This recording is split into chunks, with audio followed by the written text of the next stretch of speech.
네, 안녕하십니까. 이번에 새누리당 전당대회의 당대표 후보로 오늘 출마 선언하는 한선교 의원입니다. 새누리당의 간판을 교체해 주십시오. 새누리당은 지난 총선을 통해서 국민과 당원으로부터 참으로 호된 심판을 받았습니다. 그 결과 총선에서 참패를 하고 말았습니다. 이번 전당대회에 출전하는 모든 존경하는 후보분들은 자신이 계파 청산의 적임자다, 새로운 새누리당을 만들 적임자다, 이런 얘기를 하고 있습니다. 저 역시 그런 말씀을 드립니다.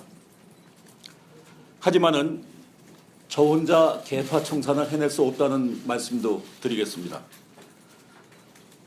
이번 총선 참사가 누구의 책임인가를 얘기하는 것 그 자체가 자신은 그 책임자가 아니라는 것을, 그러한 점을 내세우기 위한 변명이 아닌가, 저는 그렇게 생각하고 있습니다.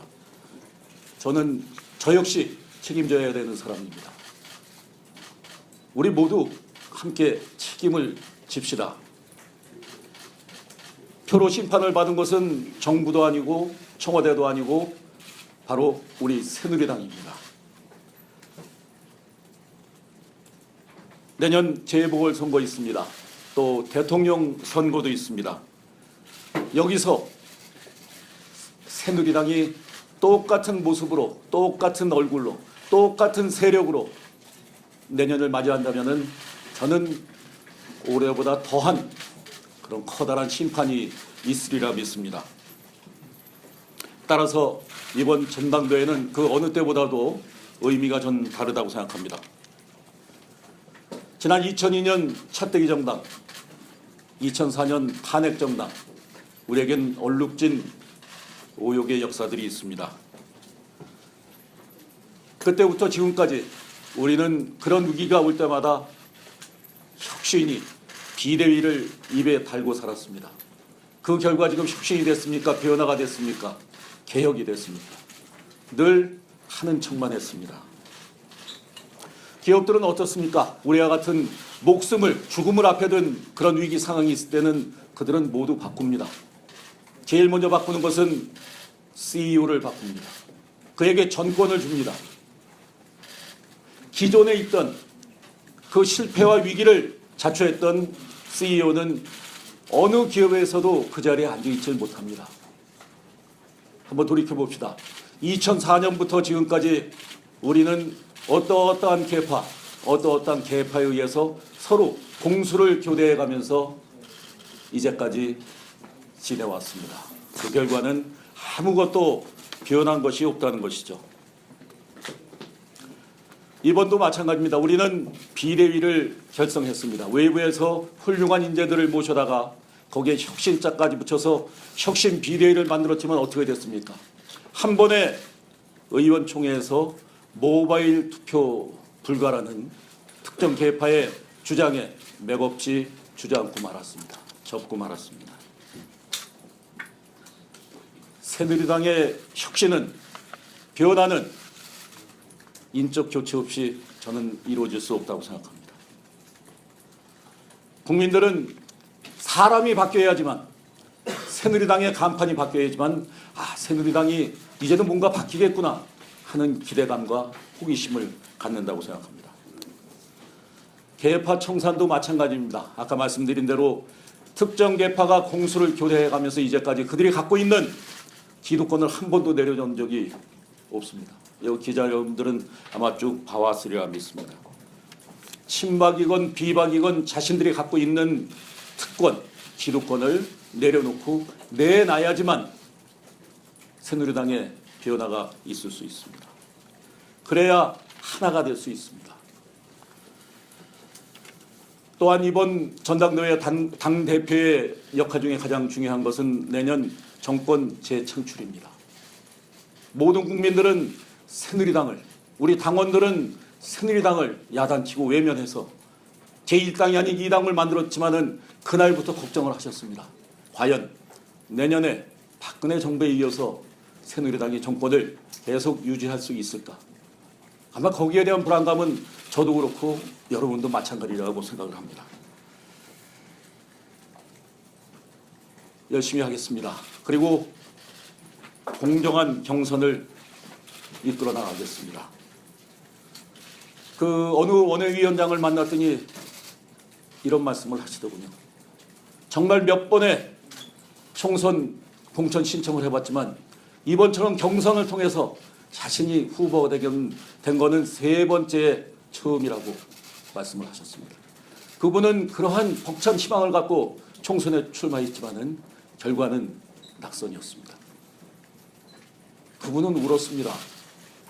정말 3번째 기회를 가졌는데 중앙당에서, 새누리당에서, 공관위에서, 최고위에서 그들에 의해서 자신은 억울한 죽음을 당했다고 말씀을 하셨습니다.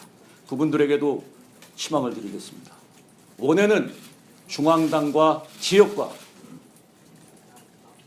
대한민국과 새누리당의 소통의 전초기지입니다. 원외위원장들에게 앞으로도 많은 기회를 드리고 또한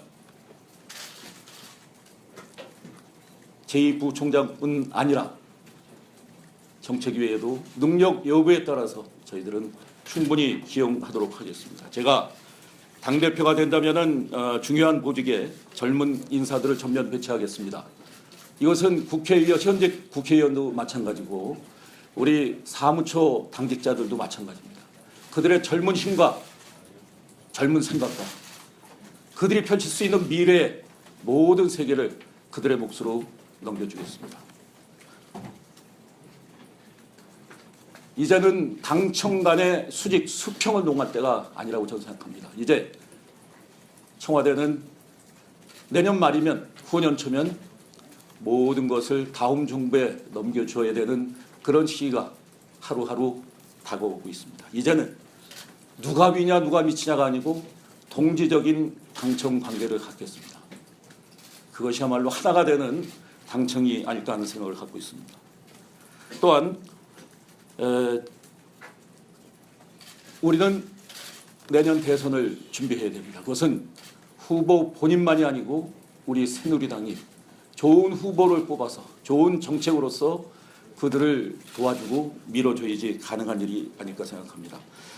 제가 당대표가 되면 당을 중심으로 2017년 민생경제특별위원회를 출범시키겠습니다. 여기에는 일자리도 있고 복지도 있고 양극화도 있고 모든 사회경제 문화 다 있습니다. 그 여러 가지 아젠다를 우리 청와대에서 이번 정부에서 과연 내년까지 이것을 유지해 나가야 될 것인지 폐기시켜야 될 것인지 아니면 이 정부에서 하지 못했지만 다음 정권 재창출되는 우리 정부에서 계속으로 해야 될 것인지를 구분하는 그런 중요한 작업을 하는 특별위원회를 출범시키겠습니다. 박근혜 대통령 후보가 2012년 이런 말씀을 하셨습니다. 짧습니다만은 절실한 마음으로 절박한 심정으로 우리는 정권 재창출을 해야 된다. 그것은 대한민국을 지키기 위한 것이라고 하셨던 그 말씀이 저는 기억이 나고 있습니다. 지금까지 4선 동안 지난 13년 동안 저는 그렇게 당직이라든지 여러 가지 중요한 역할에 욕심을 갖질 않았습니다. 마음속에선 많았습니다. 그런 제가 이제 4선의 당의 중진이 되고 4선이 됨으로써 제가 가져야 되는 당의 어떤 책임감이라 할까 이런 것 때문에 이번에 당대표에 출마하게 됐습니다. 저 역시 절실한 마음과 절박한 심정으로 당을 구해낸다는 당을 구해서 정권 재창출하고 대한민국을 행복한 나라로 만들겠다는 그런 결심을 하고 있습니다. 다 오셨듯이 제가 2004년부터 얘기했습니다마는 특정 계파, 특정 세력의 기득권 지키기, 특권 지키기는 아마 수십 년 그 이상으로 올라갈 것이라 믿습니다. 새누리당 잘 변하지 않습니다. 제가 새누리당을 바꾸기 위해서는 기적이 일어나야 됩니다. 여러분의 기적으로 저를 뽑아주십시오. 새누리당을 살리고 대한민국을 살리겠습니다. 감사합니다.